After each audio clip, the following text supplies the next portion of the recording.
Hello everyone, welcome to engineering অঙ্গন।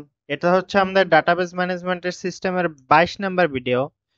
তো এই ভিডিওতে আমি আলোচনা করব ফাংশনাল ডিপেন্ডেন্সি সেট কম্প্যারিজন নিয়ে। অর্থাৎ আমরা ফাংশনাল ডিপেন্ডেন্সির ভিতর কিছু কম্প্যারিজন দেখব, যে কোনটা আমাদের বেশি অপটিমাইজড, কোনটা ব্যবহার করলে আমরা ভালো রেজাল্ট পাবো। এটা কিভাবে বুঝবো আমরা, সেটা আমাদের সেট কম্প্যারিজনের মাধ্যমে আমরা বুঝতে পারবো। চলো শুরু করা যাক। তো আমাদের সেট কম্পারিজন বলতে আমরা বোঝাতে চাইছি যে আমাদের ফাংশনাল ডিপেন্ডেন্সি, মানে দুইটা ফাংশনাল ডিপেন্ডেন্সি সেট বিশ্লেষণ কইরা, যার মাধ্যমে আমরা বুঝতে পারবো যে আমাদের সেট দুইটা একই ধরনের ক্লোজার দেয় কিনা, কিংবা কোন কোন ডিপেন্ডেন্সি আসলে প্রয়োজনীয় বা আর কোনটা হচ্ছে গিয়ে অপ্রয়োজনীয় বা রিডান্ডেন্ট বলতে পারি। আবার কোনটার মাধ্যমে আমরা মিনিমাল কভার বের করতে পারি, অথবা কোনটা বেশি কার্যকর, কোনটা নর্মালাইজেশনের ক্ষেত্রে বেশি কার্যকর হবে, আমাদের কোনটা ইউজ করলে আমাদের বেশি সুযোগ সুবিধা পাবো। তো এগুলো আমরা সেট কম্পারিজনের মাধ্যমে বুঝতে পারবো। তো আমাদের যে প্রসেসগুলো আছে, স্টেপগুলো আছে, এগুলো যদি আমি একটু বলি, প্রথমেই যদি আমি বলতে চাই, তাহলে ফার্স্ট স্টেপ হলো যে প্রতিটি অ্যাট্রিবিউটের সেট থেকে কি কি অ্যাট্রিবিউট বের করা যায়, অর্থাৎ প্রত্যেকটা অ্যাট্রিবিউট সেট থেকে কি কি অ্যাট্রিবিউট বের করা যায় সেটা আমাদের নির্ধারণ করতে হবে। অর্থাৎ আমাদের প্রত্যেকটা অ্যাট্রিবিউটের জন্য তার ক্লোজার বের করতে হবে। একটু আগের, এর আগের ভিডিওতে আমরা ক্লোজার বের করা দেখছিলাম। তো এখানে আমাদের প্রথম কাজ যেটা হচ্ছে, প্রথম কাজে হচ্ছে আমাদের প্রত্যেকটা অ্যাট্রিবিউটের জন্য তার ক্লোজার বের করতে হবে। তারপর হচ্ছে গিয়ে সেট ফাংশনাল ডিপেন্ডেন্সি অন্য সেট দিয়ে বের করা যায় কিনা তা দেখতে হবে। আমাদের যে ফাংশনাল ডিপেন্ডেন্সি, তোমার প্রত্যেকটা অ্যাট্রিবিউট চেক করতে হবে, যে অর্থাৎ যে আমাদের যে ফাংশনাল ডিপেন্ডেন্সি আছে সেটা অন্য কোনো সেট দিয়ে বের করা যায় কিনা তা দেখতে হবে। তারপর হচ্ছে কি, আমরা যদি আবার বলি, যদি দুইটা সেটের ক্লোজার যদি এক হয়ে যায়, যদি আমাদের দুইটা সেটের ক্লোজার একই হয়ে গেল, এরকম তো হতেই পারে, তবে তারা সমতুল্য বা ইকুইভ্যালেন্ট বলবো। মানে দুইটা সেটের দেখা গেল যে সেম ক্লোজার হয়ে গেছে, তখন তারা হইতে পারে তারা যে ইকুইভ্যালেন্ট হইলো, এরকম হতে পারে। তারপর আমরা যদি আরেকটা ব্যাপার যদি জানতে চাই, যদি কোনো ডিপেন্ডেন্সি অপ্রয়োজনীয় হয় তবে সেটা মিনিমাল কভার তৈরি করতে হবে। আমাদের যদি কোনো একটা ডিপেন্ডেন্সি যদি অপ্রয়োজনীয় হয়, অর্থাৎ রিডান্ডেন্ট হয়, তাহলে আমরা সেটাকে কি করতে হবে, বাদ দিয়ে, তবে সেটাকে রিডান্ডেন্টটাকে আমাদের বাদ দিয়ে আমাদের মিনিমাল কভারটাকে বানাই নিতে হবে। তো এই ছিল মূলত আমাদের স্টেপগুলো। এখন আমরা দেখে নেই কয়েকটা এক্সাম্পল। তো প্রথম আমি এখানে দেখতে পাইতেছি আমার একটা রিলেশন দেওয়া আছে, এবং কিছু অ্যাট্রিবিউট গুলো হচ্ছে কি তোমার এ বি সি ডি, আর এখানে দুইটা সেট দেওয়া আছে আমাদের ফাংশনাল ডিপেন্ডেন্সির, সেট এক্স হচ্ছে কি আমাদের, আর একটা হচ্ছে কি আমাদের সেট ওয়াই। তো আমরা প্রত্যেকটা অ্যাট্রিবিউটের জন্য আমাদের দুইটা সেটের জন্যই আমাদের ক্লোজার গুলা বের করতে হবে। প্রথম যে স্টেপটা ছিল আমাদের, যে প্রত্যেকটা অ্যাট্রিবিউটের জন্য আমাদের সবগুলা তার ক্লোজার বের করতে হবে। আচ্ছা, আমরা একটু দেখি সবগুলা ক্লোজার বের করি।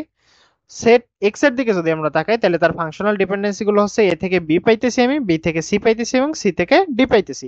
আচ্ছা, তাহলে যদি আমি এর ক্লোজারটা যদি বের করতে চাই, তাহলে আমরা এ থেকে এ পাইতেছি প্রথম, তারপর এ থেকে বি পাইতেছি, তারপর এ বি থেকে আবার সি পাইতেছি, তারপর আবার সি থেকে আবার আমরা ডি পাইতেছি। তার মানে এ থেকে আমরা পাইলাম কি, ক্লোজার পাইলাম কি, এ বি সি ডি।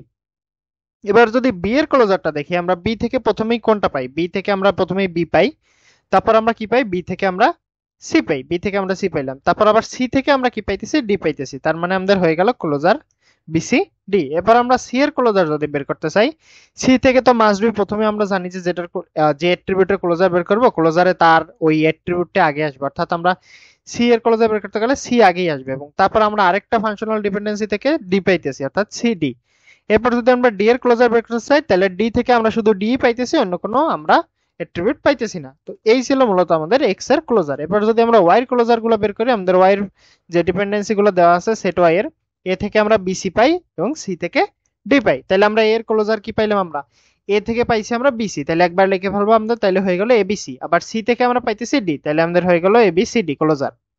এরপর আমাদের বি, বি এর জন্য কি দেখতে পাইতেছি, আমরা বি এর জন্য দেখতে পাইতেছি আমাদের যা কোনো ফাংশনাল ডিপেন্ডেন্সি নাই এক্সট্রা করে, তার জন্য আমরা কি পেয়েছি, বি থেকে শুধুমাত্র বি পাইতেছি। এরপর সি এর জন্য, সি এর জন্য আমরা পাইতেছি কি, সি থেকে সি পাইতেছি, আবার সি থেকে আমরা ডি পাইতেছি, তাহলে আমাদের সি এর ক্লোজার হচ্ছে গিয়ে সি ডি। এরপর আসি আমরা ডি এর ক্ষেত্রে। তো ডি এর ক্ষেত্রে আমরা দেখতে পাইতেছি এখানে ডি এর জন্য কোনো ডিপেন্ডেন্সি নাই, এর জন্য আমরা ডি থেকে শুধু ডি পাইতেছি। এখন আমরা এর থেকে আমরা কি একটা ধারণায় পাইলাম বা কোন একটা সিদ্ধান্ত উপস্থিত হইলাম, এখানে আমরা দেখতে পাইতেছি আমাদের যে সেট এক্স আছে, ওইটা কয়েকটা ছোট ছোট, অনেকগুলো, কয়েকটা বললে ভুল হবে, অনেকগুলো ছোট ছোট ধাপ আছে। যেমন এ থেকে বি পাইতেছি, বি থেকে সি পাইতেছি, আবার সি থেকে ধাপ ডি পাইতেছি, কিন্তু আমাদের যেটা ওয়াই আছে মানে এটা কিন্তু অনেকগুলো ধাপ নেই, এটা সরাসরি আমরা এ থেকে দুইটা একবারে পাই যেতেছি, বিসি পাই যেতেছি। আহ, কিন্তু আমাদের আবার খেয়াল করলে দেখা যায় যে ওয়াই এর প্রতিটা আমাদের যে ডিপেন্ডেন্সি ওগুলো কিন্তু অলরেডি আমরা এক্স দিয়ে বের করতে পারতেছি, অর্থাৎ আমরা এ বি এরটাও বের করতে পারতেছি, বি এরটাও বের করতে পারতেছি, সি এরটাও বের করতে পারতেছি, আবার ডি এরটাও বের করতে পারতেছি। এর জন্য আমরা কি বলতে পারি, এখানে আমাদের সেট ওয়াই হচ্ছে কার সাবসেট, সাবসেট অফ এক্স, এটা আমরা বলতে পারি। যেহেতু আমাদের ওয়াই থেকে যেগুলো বের করা যাইতেছে এক্স দিয়ে আমাদের অলরেডি ওগুলা বের করে আরো এক্সট্রা অনেক কিছু আমরা পাইতেছি, অর্থাৎ বি দিয়ে এখানে শুধু বি পাওয়া যাইতেছে, আর এখানে আমরা বি দিয়ে বি সি ডি তিনটা অ্যাট্রিবিউট পাইতেছি। অর্থাৎ এ জায়গায় আমাদের এক্স বেশি দরকারি বা এক্স বেশি উপযুক্ত, কারণ আমরা কি পাইতেছি এখানে স্পষ্টভাবে স্টেপ বাই স্টেপ আমরা ডিপেন্ডেন্সি দেখাইতে পারতেছি। তো এই ক্ষেত্রে আমরা বলতে পারি যে আমাদের এই সেট এক্স এবং সেট ওয়াই এর মধ্যে এখানে আমাদের সেট এক্স বেশি উপযুক্ত বা গ্রহণযোগ্য। এরপর আসি আমরা আরেকটা এক্সাম্পল, এক্সাম্পল 2 তে। এখানে আমরা দেখতে পাইতেছি আমাদের একটা রিলেশন যার অ্যাট্রিবিউট এ বি সি এবং দুইটা সেট দেওয়া আছে। সেট এক্স এ থেকে পাইতেছি বি, বি থেকে পাইতেছি সি, সি থেকে পাইতেছি আমাদের এ। আর সেট ওয়াই তে পাইতেছি এ থেকে বি সি, বি থেকে এ, আবার সি থেকে এ। এখন আমরা কি করব, প্রথম যে কাজটা, প্রথম কাজ হচ্ছে আমাদের সবগুলার দুই সেটের উভয় মানে উভয় সেটের জন্য আমাদের সব অ্যাট্রিবিউট গুলোর জন্য ক্লোজার বের করতে হবে। তাই আমি বারবার সবগুলা ক্লোজার যেহেতু আমাদের এর আগের ভিডিওতে দেখাইছি এর জন্য আমি এখানে শর্টকাট করে বলে যাইতেছি। এ থেকে আমরা সেট এক্স এর জন্য কি পাইতেছি, এ থেকে বি পাইতেছি, বি থেকে সি পাইতেছি, আবার সি থেকে এ পাইতেছি, তার মানে আমরা এ থেকে এ বি সি তিনটাই পাইতেছি। আবার বি থেকে কি পাইতেছি, বি থেকে সি পাইতেছি, আবার সি থেকে এ পাইতেছি, তার মানে বি এর ক্লোজার আমাদের এ বি সি এক কথায় বলতে গেলে। আবার সি থেকে কি পাইতেছি, সি থেকে এ পাইতেছি, আবার এ থেকে বি পাইতেছি, বি থেকে সি পাইতেছি, তার মানে সি এর ক্লোজারও আমাদের এ বি সি তিনটাই চলে আসছে। সেম ভাবে আমাদের ওয়াই এর যদি একটু ওয়াই সেট ওয়াই এর কথা বলি, তাহলে আমাদের এর ক্লোজারের জন্য আমরা এবিসি পাইতেছি, বি এর জন্য আমরা কি পাইতেছি, এবিসি পাইতেছি, সি এর ক্লোজার যদি বের করতে যাই সেখানেও আমরা এবিসি পাইতেছি। তার মানে এখান থেকে আমরা কি একটা ধারণা নিতে পারি, কি ধারণা নিতে পারি, এই যে মূলত দেখা যাইতেছে এবিসি যে তিনটা অ্যাট্রিবিউট আছে একে অপরের সাথে প্রত্যেকটাই মানে স্ট্রংলি কানেক্টেড, দুই ক্ষেত্রে আমাদের স্ট্রংলি কানেক্টেড, মানে মোটামুটি বলা যায় একটা সাইকেল তৈরি করছে। দেখো এ থেকে বি পাইতেছো, বি থেকে সি পাইতেছো, সি থেকে এ পাইতেছো, এই জায়গাও সেম, এ থেকে বি সি পাইতেছো, বি থেকে এ পাইতেছো, সি থেকে এ পাইতেছো। তার মানে কি একটা লুপ বা সার্কেলের মতো, সাইকেলের মতো তৈরি করছে। তো এবং আবার দেখা যাইতেছে আমাদের এক্স সেট ওয়াই উভয় একই ধরনের ক্লোজার দেখছে, দেখছো এই যা সবগুলা ক্লোজার যা এই জায়গায় সবগুলা ক্লোজারও সেম। তো এই ক্ষেত্রে আমরা বলা যায় যে আমাদের এখানে দুটাই সমানভাবে কার্যকর। আমরা এখানে এই দুইটা যে আমাদের সেট এক্স ওয়াই আছে দুইটার মধ্যে আমরা যে কোনোটাই ব্যবহার করতে পারি, এটা আমাদের দুই ক্ষেত্রে মানে দুটোই সমানভাবে কার্যকর। এরপর আসি আমি পরের এক্সাম্পলে। তো পরের এক্সাম্পল নিয়ে যদি আমি কথা বলতে চাই, এখানে যে আমাদের রিলেশন দেওয়া আছে এবং অ্যাট্রিবিউট গুলো হচ্ছে P Q R S, set x এর জন্য আর সেট ওয়াই এর জন্য কিছু ফাংশনাল ডিপেন্ডেন্সি দেওয়া আছে। সেম ভাবে আমাদের প্রথম কাজই হচ্ছে কি আমাদের সবগুলোর জন্য ক্লোজার বের করা।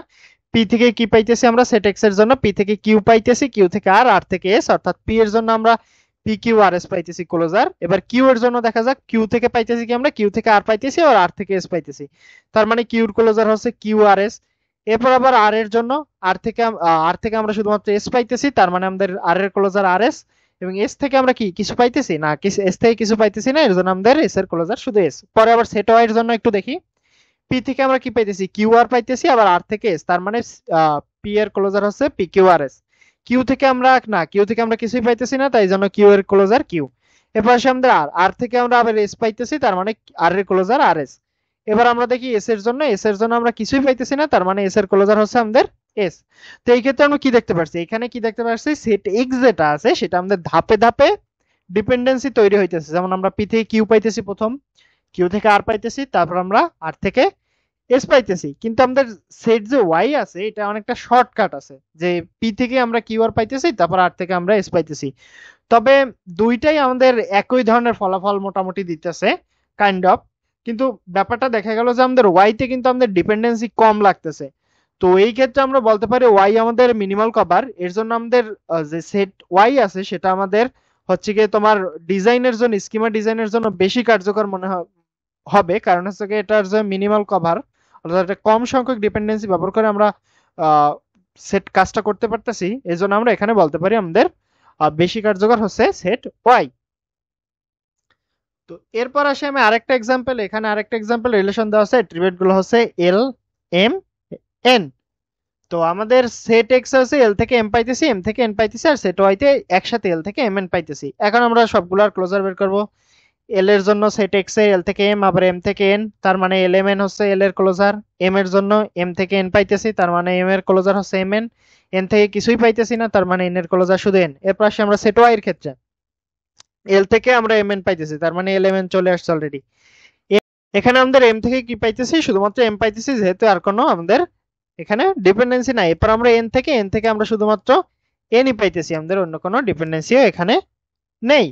তো আমরা এখানে কি বলতে পারি, আমরা এখানে যে এখানে দেখা যাইতেছে আমাদের সেট এক্স যেটা আছে সেটা আমরা স্টেপ বাই স্টেপ ডিপেন্ডেন্সি আছে, আর সেট ওয়াই তে এক ধাপে সবকিছু বের করে দিছে, কোনো ডিপেন্ডেন্সি নাই, জাস্ট একটাই ডিপেন্ডেন্সি, এল থেকে এম এন বের করেছে। তবে খেয়াল করলে দেখা যায় যে দুইটার ক্লোজারই মোটামুটি সেম ক্যাটাগরির আমাদের। তো আমরা বলতে পারি ওয়াই ছোট এবং কনসাইজ, যেহেতু আমাদের ওয়াই তে ডিপেন্ডেন্সি কম, তাই জন্য আমাদের ওয়াই ছোট এবং কনসাইজ।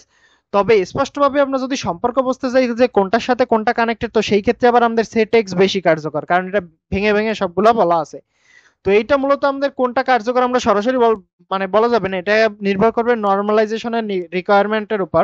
তো এটা মূলত তোমার হচ্ছে choice depends on normalisation requirement, এখানে তোমার কি ধরনের রিকোয়ারমেন্ট আছে তার উপর ভিত্তি করে এটা কার্যকর বলা যাবে। তো এই ক্ষেত্রে আমরা সরাসরি বলতে পারবো না যে আমাদের কোনটা কার্যকর।